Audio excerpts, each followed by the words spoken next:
important for us, but they can cause disaster too. Disaster happens because of natural conditions. People can cause disaster too.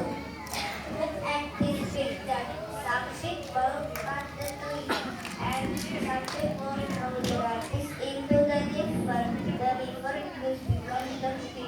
When the rain comes every day, the water will rise and become flood. Flood is dangerous. Some people lost their family. The house is